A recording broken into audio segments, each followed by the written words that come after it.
Good morning. I'm sorry. Good evening. Good evening, ladies and gentlemen. Welcome to Talk Time with Terri and our guest, Eva Diodati. Did I say that right? Yes, you did. Okay, great. And your cat's name again? I'm sorry. This is Pocahontas. We call her Pokey. Okay. Okay. So, how's everything going? Can hear good and everything? I can. Everything's going pretty good. Okay. Well, if you don't have any questions, we can get started. All right, sounds good. Well, welcome to Talk Time with Terri, and we have candidate for school board Eva Diodati. And so, again, welcome. And my first question to you is: tell us a little bit about yourself, and why are you running for school board, and exactly what district? Okay, so very quickly, I'm running for school board in District 7, which is in the South Hills. So, Southside Slopes, Southside Flats, Arlington, pretty much up that, like up Arlington Avenue. So, Knoxville, Mount Oliver, that kind, Allentown, and then Okay. Carrick is kind of where it ends right there. And then just a few streets of Brookline, just right there on the edge, because you know how we like to do. It wouldn't um, be Pittsburgh if not. Yeah, yeah. So, I mean, I decided to run for school board for a series of reasons. I've been working with Pittsburgh kids and teenagers for over a decade now.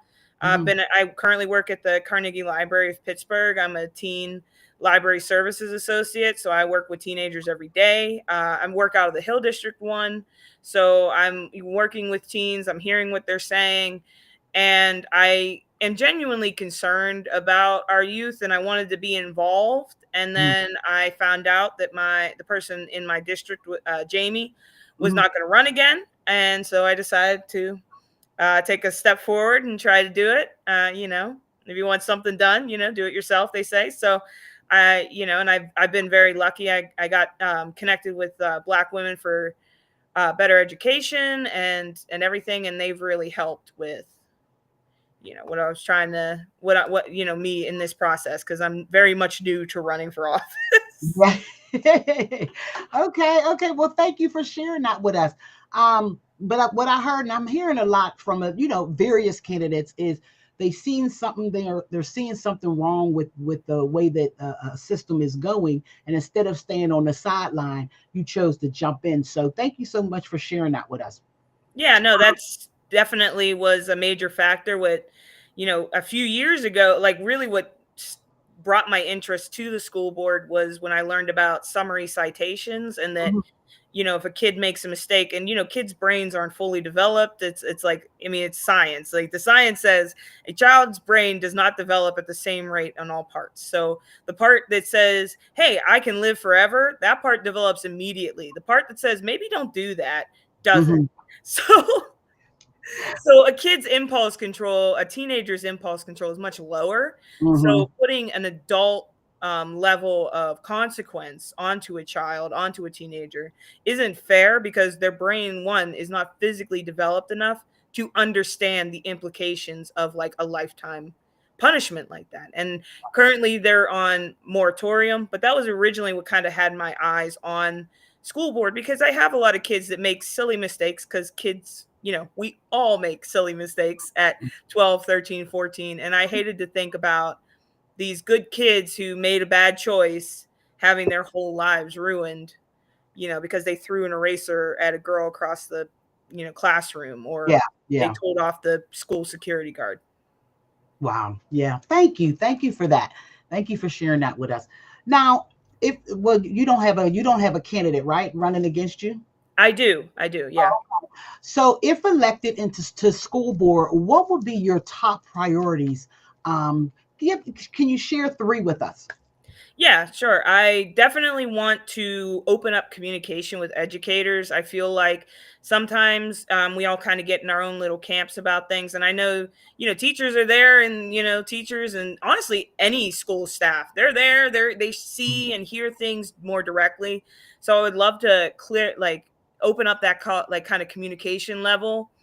I definitely want to address the suspension rates, and also chronic absenteeism, because interestingly enough, not only are students chronically absent, also teachers are chronically absent as well. And so I want to know what's keeping folks from school. I mean, I like I said, I work at the library. We open at 10 a.m. and I've had teenagers show up at our door at 10 a.m. And I'm like, why? I was like, it's a school day. It's definitely a Tuesday in September. Why are you not at school right now? Oh, I didn't feel like going. Or sometimes I showed up too late. The door was locked, couldn't get in. And, I mean, I'm not saying, that's whether or not that's true, because, sometimes teenagers have been known to exaggerate from time to time. But yeah, no, if, I want kids in school. I have kids, I have 12-year-olds asking me to spell kind of basic words like people and things. And that's concerning to me. So I really, we got to get kids back in school. We got to get teachers back in school. So that's a major concern of mine. And then going forward, we have this huge restructuring plan in place, and we've got to, I recognize I wouldn't be elected until after probably this plan gets voted on. So if I win, I will be taking on the duty of making sure that plan goes forward. So my big concern is making sure that our communities survive whatever decisions we make, because I think we have to accept that some schools will probably have to close just because we don't have the students to fill them.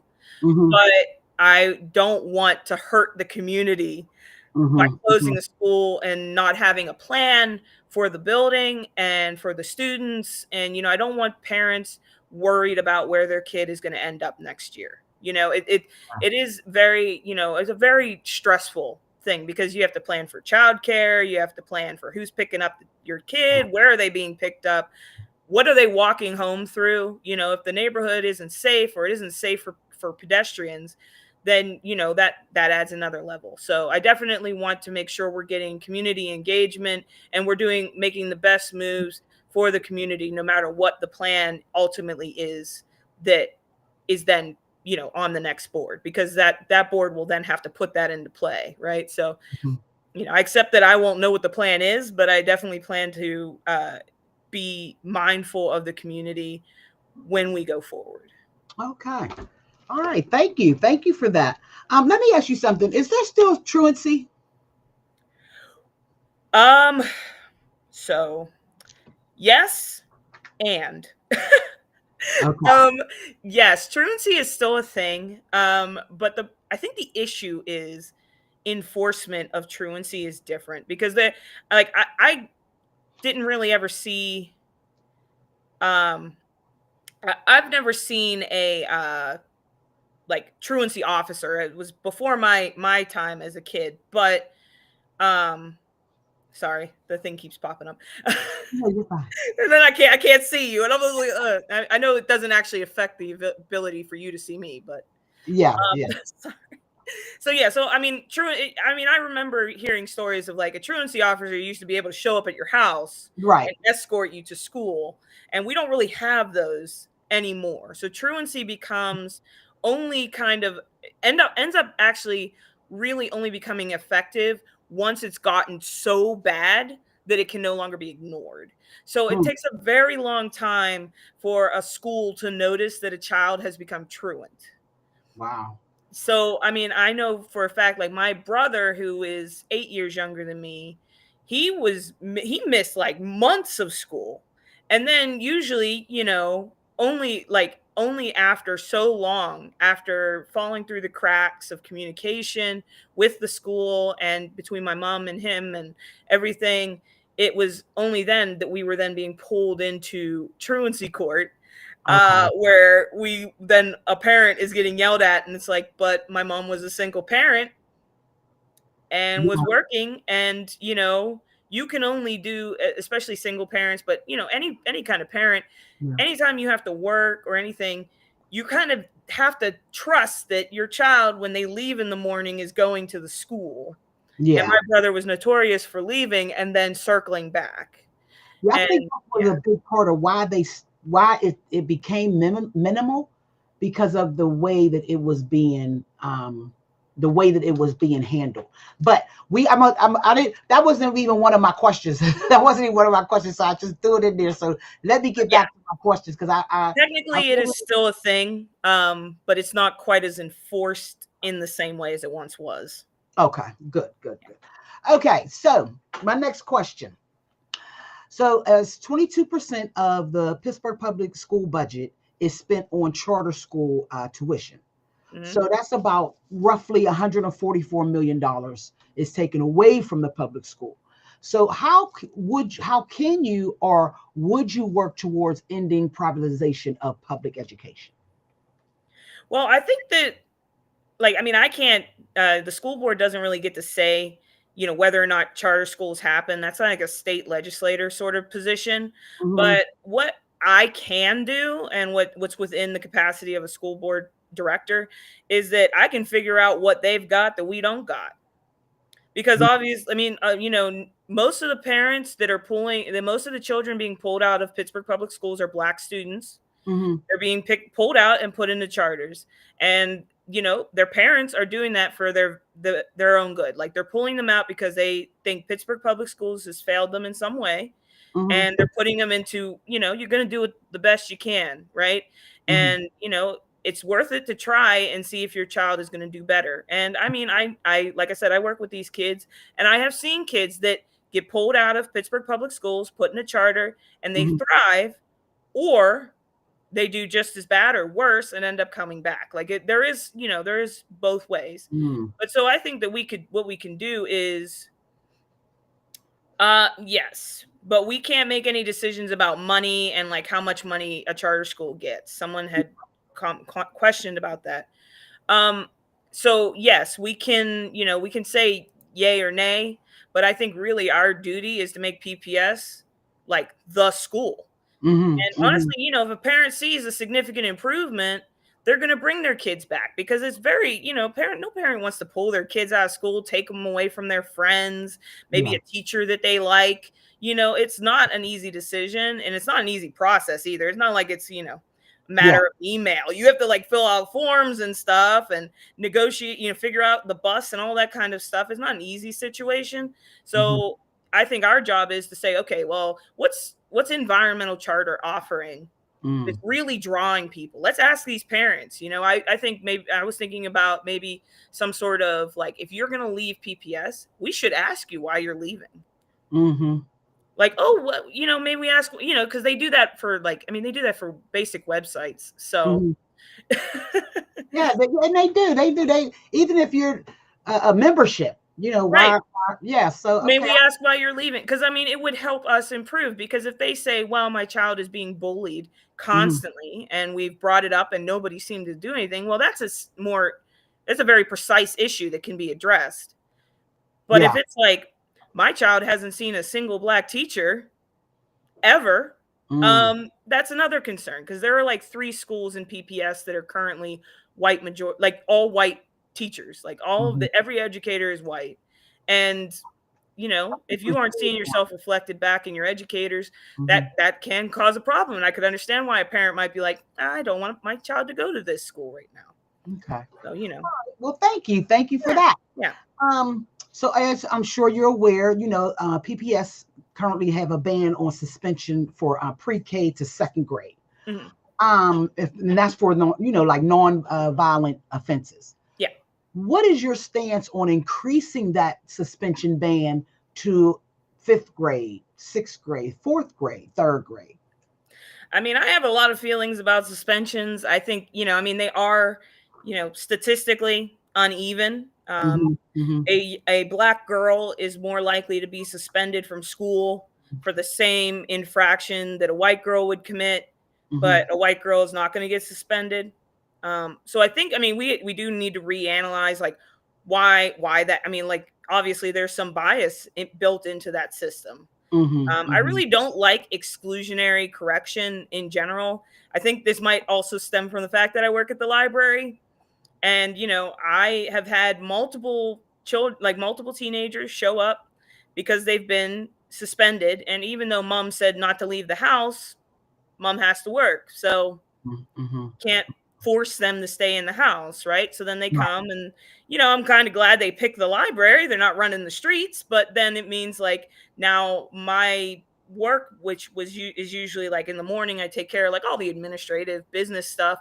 And then in the afternoon, I'm with the teenagers and I can like do programming. Now I'm doing programming all day. And I'm unable to even help focus on anything. I'm not able to focus on like, well, why are you getting suspended? What's going on? Because that kind of period of one-on-one time that I could have is being taken up by, I have to keep them occupied for the entire day. And I think that, it kind of seems, I'm trying to describe, like, okay, what the metaphor I use is oil companies. Like a big oil company, they don't really fix any of their problems. They just let the spill happen because it's cheaper, it's easier to just pay the fine that they get for the spill than to actually fix their technology and make it less likely to spill. For them, it's kind of like the cost of doing business, right? So a teenager gets suspended for 2 days for getting in a fight with someone they can't stand. And now they get 2 days out of school. It's the cost of being not having to deal with that person they got into a fight with, right? So they don't actually really lose anything because it's 2 days at home. And yes, they might get grounded, but they don't have to go to school now, right? So the punishment is not actually doing anything. Like the correction isn't really correcting anything because there's not like someone at home like I mean, I'm sure some parents do take phones and things, but kids are creative. They can get on the internet just anywhere. They just ask their friend for their extra phone and just use the Wi-Fi. Like, you got to be a little more realistic. So, and also, they're missing lunches. So any kid that depends on lunch and breakfast at school, now they aren't getting it because that's 2 days. Mom, dad, grandma, whoever has to try to figure out if they're younger, daycare, and who's looking out for this kid. If they're too young, if they're older, then it's a little different. They're, probably like, I hope they stay home. So, there's so many factors involved. So I really think we need to revisit the whole system of exclusionary corrections, with the exception of like something extreme. Then, we have to look at more serious, like, okay, this is very violent. This is like requires a lot more analysis than just a suspension or expulsion. You know what I mean? This might require like social workers and counselors and I had one of my teens get told he was going to Clayton Academy, and he was really genuinely upset and a little scared about it. And I told him, I said, as long as I know they have a lot of roles, but I'm here. Your friends are still here. We're not going anywhere, but I understand it can be a little scary. And, but he was also getting into progressively more and more violent kind of altercations. And so at that point, the school had reached, it's a limit of ability. So we had a talk. We talked it through, but good. He's on track to come back to school soon. That's the goal of Clayton, right? To get them back to their home school eventually. So Correct. Thank you for that. Thank you so much. My next question. So PPS, we have 9 community schools, right? And to offer the family and community services inside of the school and as the service hub of the community. So and just for our audience listening to Talk Time with Terri right now, our 9 community schools is Langley, King, Arlington, Arsenal, Faison, Westinghouse, Lincoln, and UPrep. And so, Eva, can you share with us your vision, or if you have one, of strengthening and growing community schools, if you think it is even needed? Oh, I definitely think it's needed. I think, schools are placed in the middle of communities for a reason. You're sending everyone in that community is hopefully, fingers crossed, sending their kid to the local school. We know that that's not necessarily a fact, but that's the dream, right? Is that everyone in the community is having kids. All the kids are going to the school. They're seeing their neighbors. They're seeing they're the people, community members, and they're, school isn't just learning English and math, it's learning how to be an adult, it's learning how to socialize. We learn how to interact with other people in school. So I think, I love the idea of partnering with community organizations that bring different perspectives and opportunities to schools. And I would love to see that expanded. I would love to see it at every school. I like to think that all schools should be community schools, because all schools are in communities. We're not putting these kids in a vacuum. They are in a building that is in a community, and so, and there are these really amazing organizations out there that could really bring some interesting perspectives to our students. And sorry, the thing popped up. You're fine.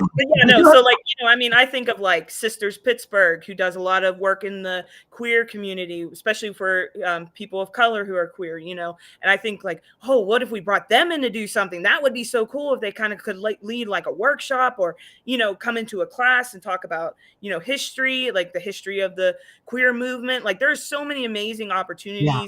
There are different organizations, and there are leaders in every community.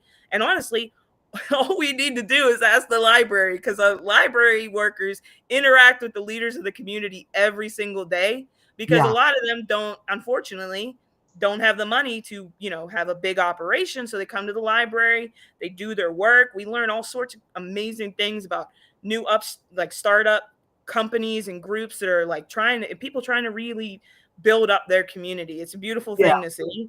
And so, I'm all for like, hey, let's do it together, because it's a lot of work. It's, it's hard. And so, and so getting a well-rounded education and all those things is super important. It's, yes, knowing how to, do math is very important. And I accept that reading and writing are very important. I'm a library worker, so I love to read. So I'm always going to say it's very important. But I'm also like, they need to learn how to be kind. Like, I want kids that know how to be kind. I've had to deal with a lot of, and I think this has come out of kind of this more recent administration, is where we're seeing a lot of homophobic language. I had to ask 2 teenagers to leave today because they were using homophobic slurs. Okay. I've been called them. So like, and so like we're really teaching kids to be kind and open-minded and understanding of differences. I'm not saying they have to love everyone, because human beings, you don't have to like everybody. I've said that to them. I'm like, you don't have to like anybody. You can dislike everybody, but you can still be kind and polite to people.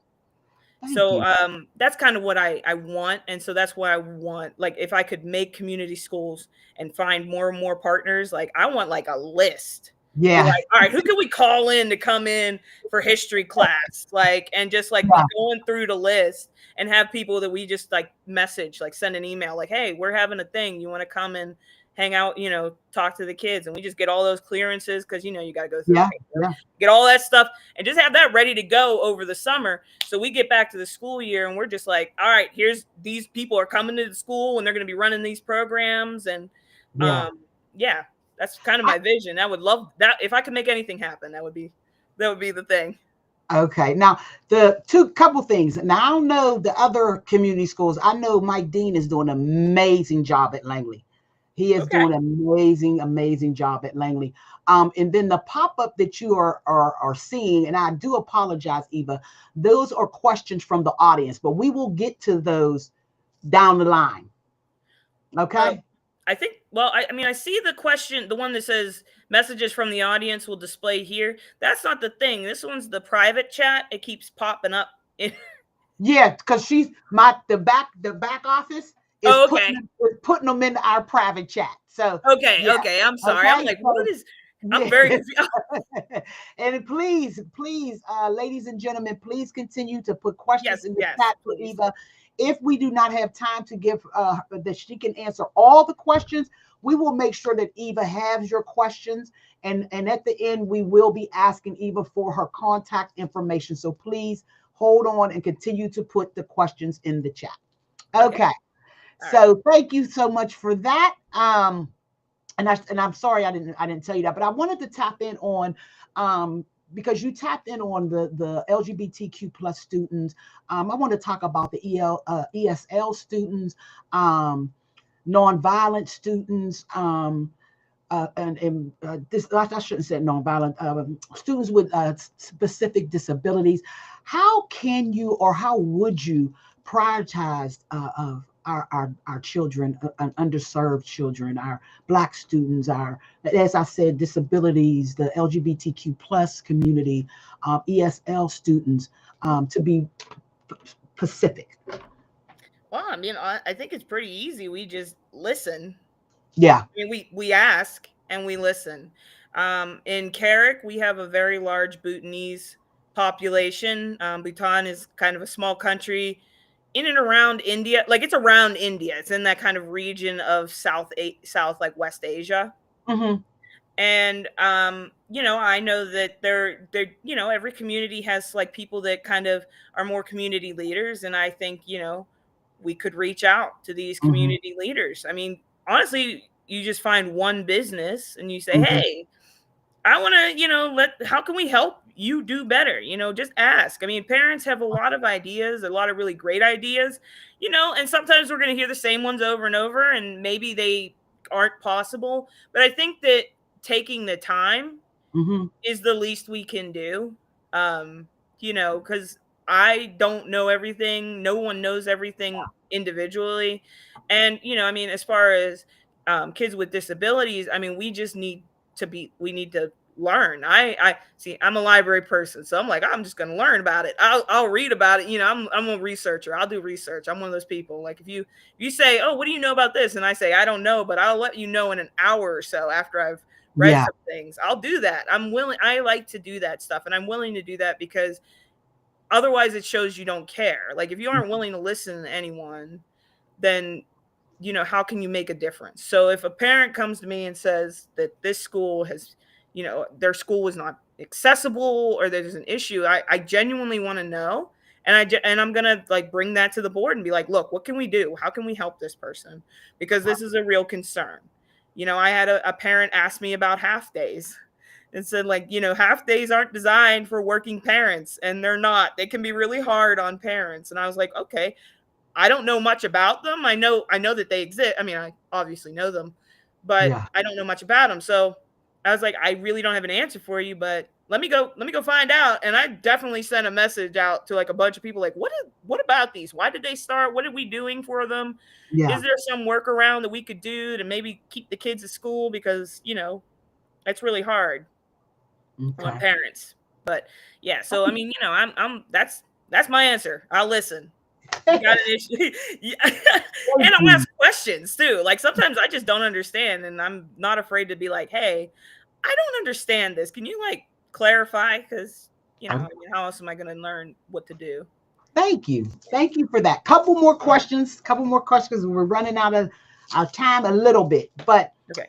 um, so how involved should do you believe the school board directors be in overseeing the superintendent, or if at all?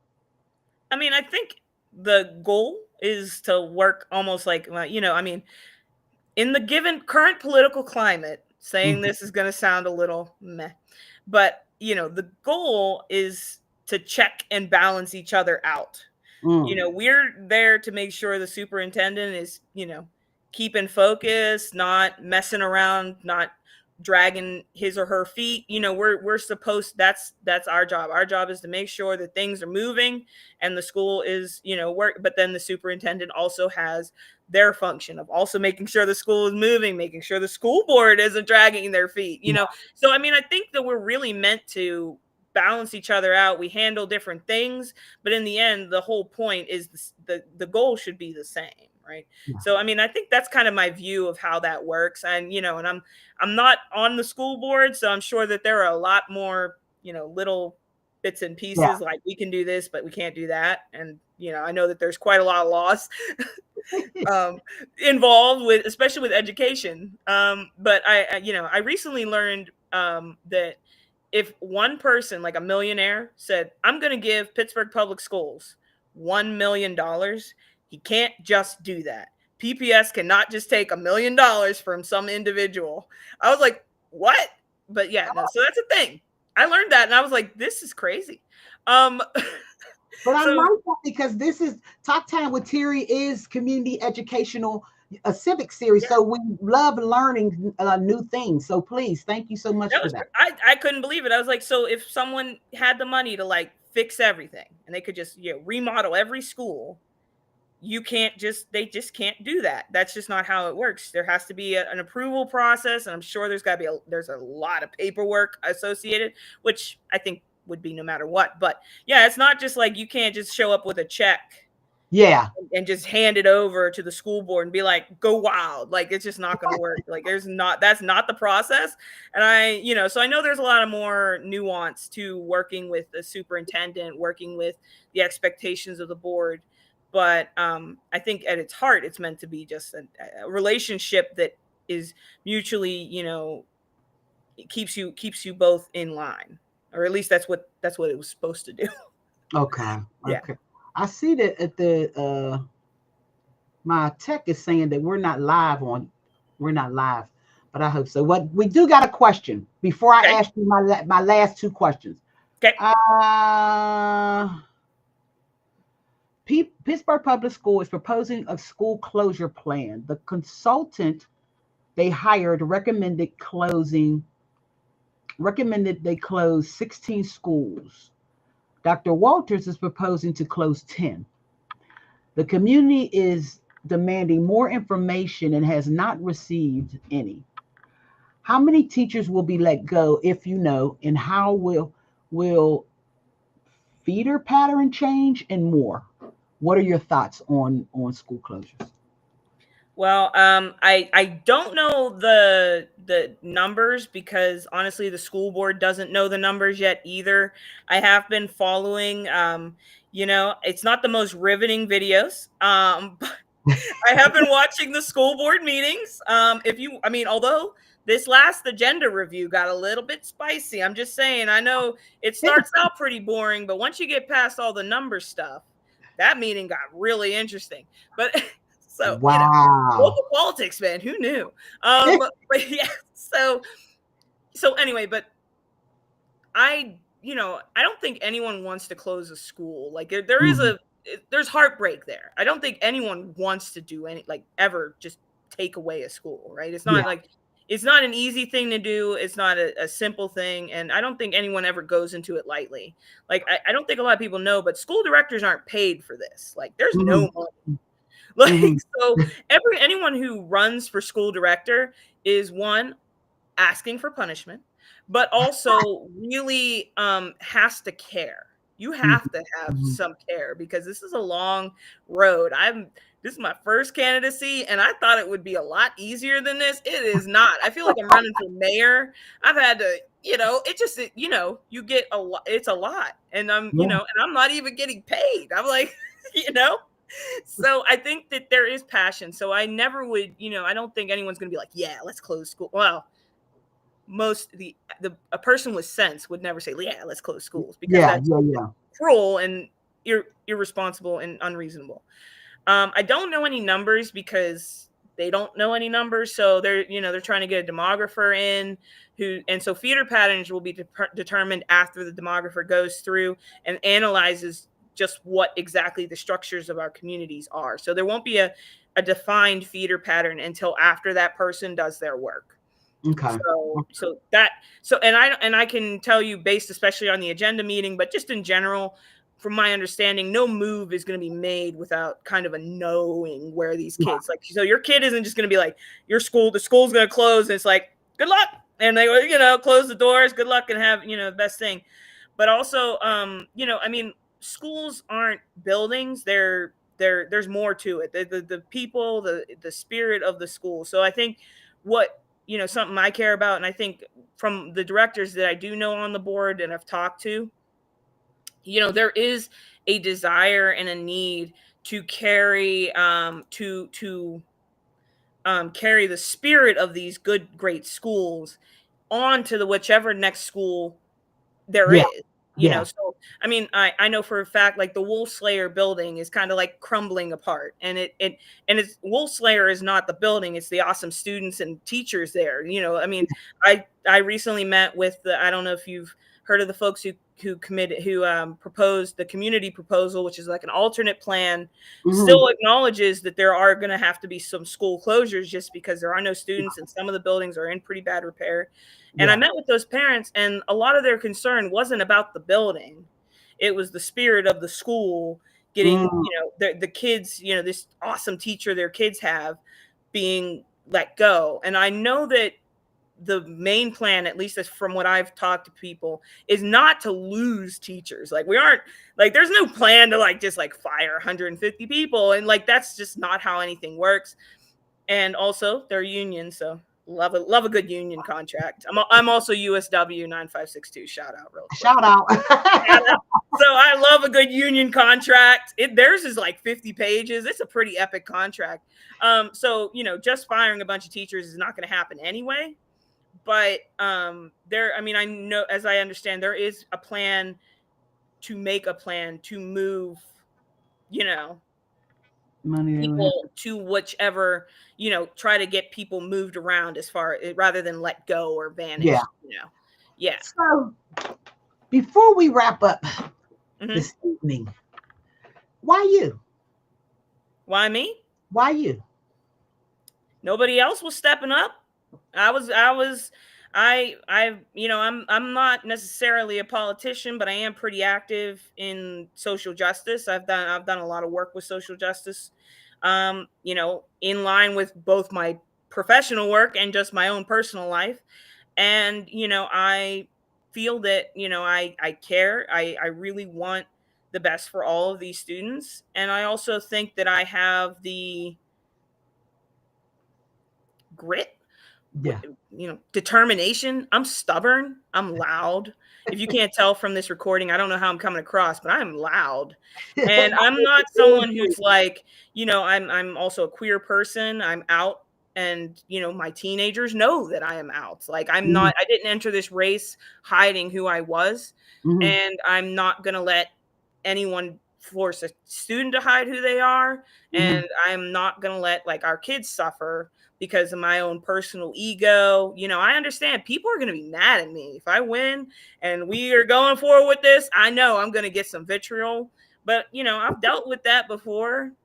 It comes with the job of working with kids. You're always going to have parents who are very upset, but you're also going to have some wonderful people who come up to you and say, "Hey, thank you for doing this." Like, I don't know how you do it. I've had a lot of people say, "I don't know how you get up in the morning." I was like, I don't know either. I was like, 5 years, I'm going to be completely white. I just wait, I tell some of my teens I have gray hairs named after them. I'm like, this one is from you. But yeah, so yeah, that is my plan. I mean, I'm stubborn. I'm, going to fight for these kids. And, but I'm also like, reasonable. I like to do research. I'm a nerd. I'm sorry. And so, and then people have stuff for me. I want to know what people think, because then I can maybe, see what I can do, and I'm going to do my very best. And I think that's all I can do. So, yeah. All right. So listen, is there anything that you would like to say? But first, before that, I would like to ask you if someone, there's something that you and I did not discuss, and someone may have their own questions that they would like to ask you pertaining to be, a candidate for school board. How can, or they might want to volunteer. How can someone get in touch with you? Okay, so they can go. I have a Facebook page, Diodati for PGH. I have my name on the screen. It's D as in David, I-O, D as in David, A, T as in Tom, I, the number 4, PGH. And so that's my Facebook page, but that is also my website, diodati4pgh.com. You can go there. There's a contact. It goes right to my inbox. You contact me, and anyone who you talk to who has messaged me through it will know I respond usually within 24 hours, unless you message me at 2 a.m., in which case I'm not making any promises. But I will get back to you. If you message me through Facebook, same situation. I'm going to get that message immediately. And if I don't have an answer for you, I will say, I don't know, but let me find out what I can find out. Let me see what we can say. or I can direct you to who knows, because there are a lot of really great people out there who know a heck of a lot more and can help you. And I'm always willing. I like to get library work. We give resources too. We like to help you get whatever you're looking for. So, yeah, that's pretty much it. You can go to my website. It's just my last name, the number 4, pgh.com. If you accidentally spell out Pittsburgh, it's okay. It'll still take you there because I bought that as well, so that everyone can get there. So there you have it, ladies and gentlemen. Eva Diodati, candidate for school board. Is there anything that you would like to say before we say goodnight?